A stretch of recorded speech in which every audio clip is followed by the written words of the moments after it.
आदाब नाज़रीन, रात के 9:30 बज चुके हैं। मैं हूं सनम एजाज। प्रोग्राम अब तक में और प्रोग्राम अब तक में हम दुनिया की बाकी खबरों के साथ साथ जम्मू कश्मीर की सूरत-ए-हाल या हाल अहवाल पर नजर रखेंगे। और आज के प्रोग्राम अब तक में जम्मू कश्मीर के लेफ्टिनेंट गवर्नर मनोज सिन्हा का सरहदी जिला कुपवाड़ा का दौरा, उसकी तफसील भी बताएंगे। और उसी मंच से, उसी स्टेज से बड़ा सनसनीखेज इंकशाफ भी जम्मू कश्मीर के चीफ सेक्रेटरी अरुण मेहता ने किया है। और इसके साथ साथ हम आपको बताएं कि संजय सिंह पर वाविला फारूक अब्दुल्ला ने भी किया। मीडिया सेंसिटाइजेशन की भी आज बात करेंगे।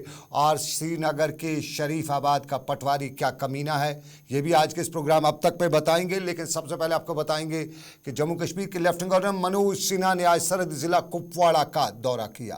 मनोज सिन्हा ने boys higher secondary school Kupwara में अपने दौरे के दौरान कुपवाड़ा की आवाम के लिए नई बुलंदियों का ऐलान भी किया और बताया कि 50 करोड़ से जायद के मुतअद्दिद तरक्याती प्रोजेक्ट जो हैं उनको आज इफ्ताह भी कर रहा हूँ। सरहदी ज़िला कुपवाड़ा में उन्हें बुनियादी ढांचे के शोबे में काबिल जिक्र सलाहियत की तामीर का आगाज़ करने का ऐलान करते हुए बताया कि आज इफ्ताह किए गए प्रोजेक्ट कुपवाड़ा के लोगों को बेहतर मेयारी ज़िंदगी फराहम करने की सरकार के अज़म की अक्कासी कर रहे हैं।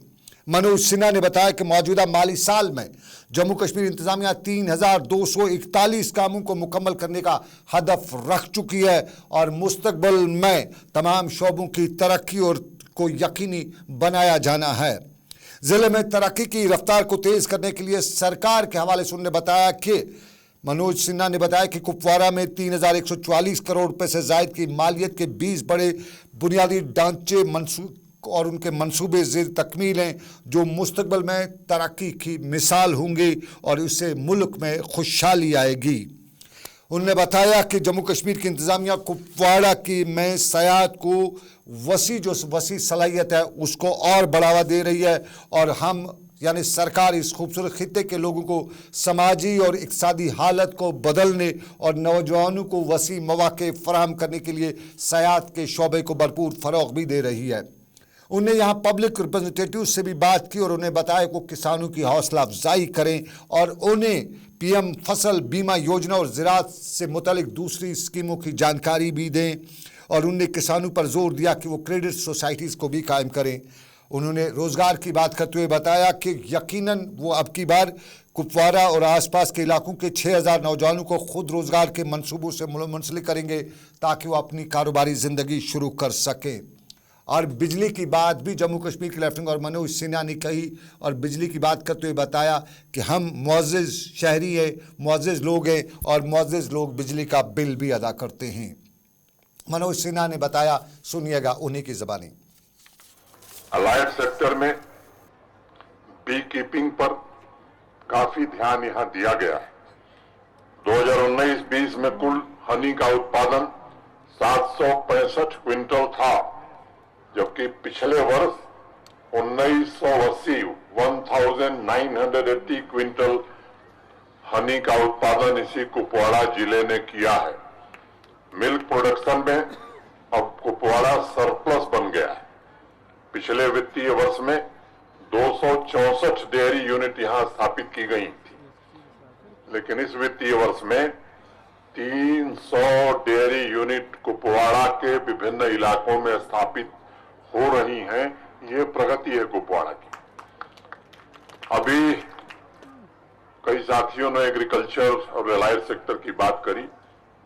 पिछली बार हंदवाड़ा में भी मैंने जिक्र किया था और आज भी मैं इस बात को कहना चाहता हूं कि आप जमीन पर जो लागू हो रहा है होलिस्टिक एग्रीकल्चर डेवलपमेंट प्रोग्राम, ये जम्मू कश्मीर प्रशासन सुनिश्चित कर रहा है कि किसान भाइयों की आमदनी दुगुनी नहीं 4 साल में 3 गुनी से ज्यादा होगी। मैं आपको यकीन दिलाना चाहता हूं और ये उनकी कमाई अस्थायी हो। जिले के नौजवान साथी भी इस सेक्टर में नए इंटरप्राइज शुरू कर सकें, इसका भी उसमें इंतजाम किया गया है। मौसम की मार के कारण मैं जानता हूं कि प्रकृति के कारण किसानों को काफी क्षति होती है।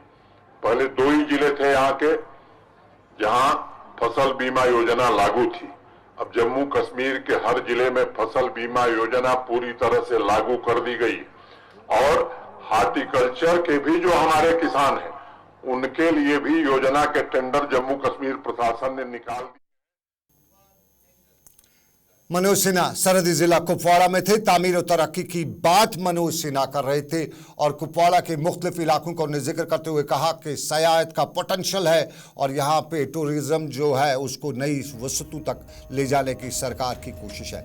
लेकिन जम्मू कश्मीर के मनोज सिन्हा का मंच कुपवाड़ा का स्टेज और यहाँ पे जम्मू कश्मीर के चीफ सेक्रेटरी अरुण मेहता भी मौजूद थे और अरुण कुमार मेहता ने यहाँ जब अपना खिताब किया तो सनसनीखेज इंकशाफ करते हुए बताया कि साबका सरकारों ने कवायद और जवाबित की धज्जियां उड़ाने में कोई कसर नहीं छोड़ी है और 2,50,000 के करीब लोगों को कवायद और जवाबित को बालाए तार रखते हुए चौर दरवाजे से नौकरियां फराहम की है।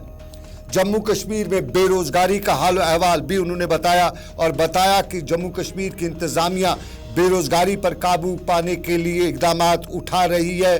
ताहम उन्होंने बताया कि पिछले 2 साल के दौरान 30,000 के करीब लोगों को सरकारी नौकरी दी गई है और ये भी उन्होंने बताया कि तालीम सभी को रोजगार फराहम नहीं किया जा सकता है।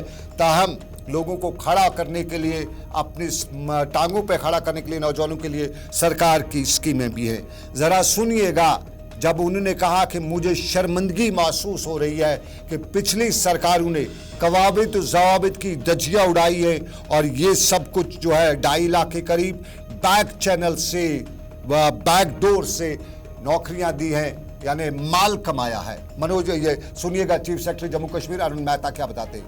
बहुत से लोगों ने ये बोला कि ये सरकार में रोजगार नहीं दिया जा रहा है। 21-22 में सबसे ज्यादा रोजगार दिए गए थे इस गवर्नमेंट के द्वारा। नंबर नोट कर लीजिएगा, 30,000 लोगों को नौकरी दी गई थी सरकार में। फिर भी ये फैला दिया गया कि ये नौकरियां नहीं दी जा रही हैं। बैकडोर से नहीं दी जा रही, ना दी जाएंगी, लेकिन फ्रंट डोर से सबसे ज्यादा दी जाएंगी ताकि वो जो गरीब के बच्चे हैं उनको भी उतना ही हक मिलेगा जितना दूसरों को मिलता है। मैं एक आंकड़ा जब बोलता हूं तो मुझे बोलने में भी शर्म आती है। 2.5 लाख से ज्यादा लोग बैकडोर से लगा दिए। ये कैसा सिस्टम होता है भाई? ये किस तरह का सिस्टम है? इसलिए ये उम्मीद रखना कि बैकडोर से लोग लगा दिए जाएंगे, उस उम्मीद को छोड़ देना चाहिए। जिसका अधिकार बनता है उसको मिलेगा, जिसका नहीं बनता है वो अपना दूसरा काम कर ले। कोई जरूरी थोड़ी कि सरकारी। अरुण कुमार मेहता, ये कैसा सिस्टम है मुझे बताते हुए शर्म महसूस हो रही है। ये बता रहे हैं अरुण कुमार मेहता चीफ सेक्रेटरी जम्मू कश्मीर के और बता रहे हैं कि 2.5 लाख के लोगों के करीब लोगों को बैक चैनल से बैकडोर से अपॉइंट किया गया है पिछली सरकारों में।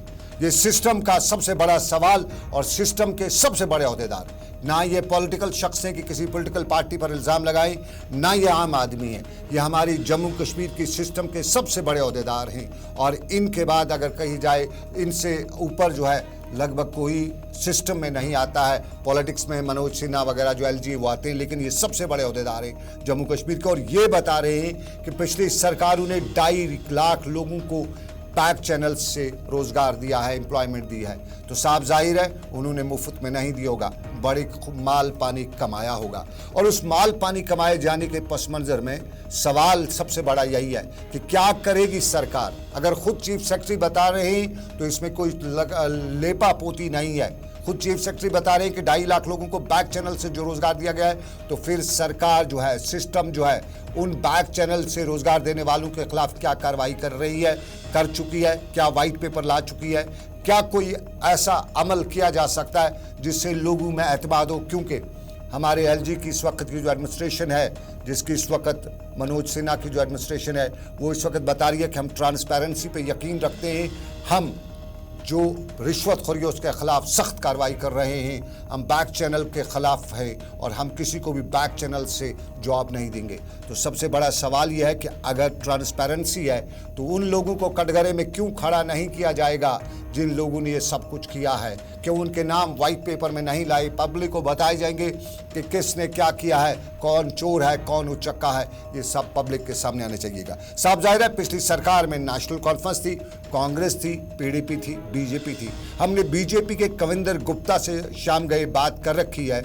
उन्हें बताया है कि हमारे इस प्रोग्राम में आकर बताएं कि उन्होंने कितने लोगों को बैक चैनल से रोजगार दिया है या नहीं दिया है। हमने पीडीपी के लीडर रहू भट्ट से भी बात की है, उनको भी बताया है कि वो आए बताए किसने बैग चेक कितने उनके, क्योंकि एक बड़ा स्कैंडल जो है कश्मीर में जेके बैंक का स्कैंडल बड़ा सुर्खी में रहा था और उस पर इल्ज़ामात पीडीपी पे लग रहे थे। तब पीडीपी बीजेपी की सरकार थी।